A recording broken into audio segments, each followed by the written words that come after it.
तो इंडिया ने पाकिस्तान को तोड़ के बांग्लादेश को बनाया था। रोहिंग्या और बांग्लादेशी घुसपैठियों को चुन चुन कर झारखंड के बाहर भेजने का काम भारतीय जनता पार्टी करेगी।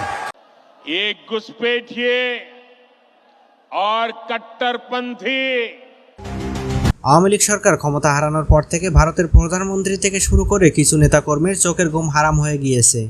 আওয়ামী লীগ সরকার থাকাকালীন বাংলাদেশের মধ্য দিয়ে ভারত যে ট্রানজিট সুবিধা পাওয়ার কথা ছিল তা আর এখন পাবে না। এ যেন রাজা তার রাজ্য হারানোর মতো একটি ঘটনা। তাই বাংলাদেশের মধ্যে অস্থিতিশীল পরিস্থিতি তৈরি করতে তারা গোপন ষড়যন্ত্রে মেতে উঠেছে, যার ফলে বাংলাদেশের সংখ্যালঘু এবং উপজাতিদের উপর নির্যাতনের মিথ্যা অভিযোগ তুলে ত্রিপুরায় মিছিল করছে স্থানীয় রাজনৈতিক দল ত্রিপুরা মোথা।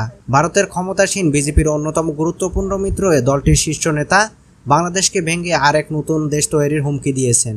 इंडिया के पास इतना पावर है कि बांग्लादेश को तोड़कर एक अलग देश बनाए। তিনি বাংলাদেশকে ভাঙার হুমকি দেওয়ার পাশাপাশি দাবি করেন ত্রিপুরাকে ছাড়া বাংলাদেশের কোনো অস্তিত্ব থাকতো না কোনো মুক্তি বাহিনী। বাংলাদেশ ভাঙার হুমকি দিয়ে বিজেপির মিত্র দলের এই নেতা বলেন, ভারত চুপ ছিল কারণ শেখ মুজিব এবং শেখ হাসিনা ভারতের বন্ধু ছিলেন, কিন্তু এই বন্ধুত্ব এখন আর নেই।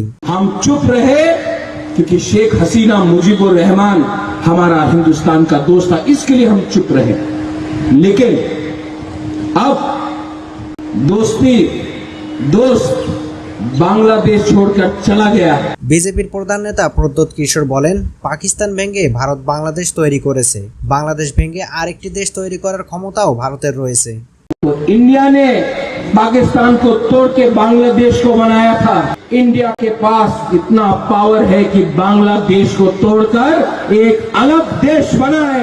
আপনার সেভেন সিস্টার্সের নিরাপত্তা, স্বাধীনতা, সার্বভৌমত্ব কিন্তু বাংলাদেশের উপর নির্ভর করে। দিল্লিতে আপনার রাজনীতি যেভাবে ক্ষয়িষ্ণু হয়ে যাচ্ছে, ভারতের স্বার্থ কিন্তু বাংলাদেশে কন্টিনিউ খারাপ অবস্থায় যাবে, যেটা দুইটা প্রতিবেশী রাষ্ট্রের জন্য সুখকর হবে না।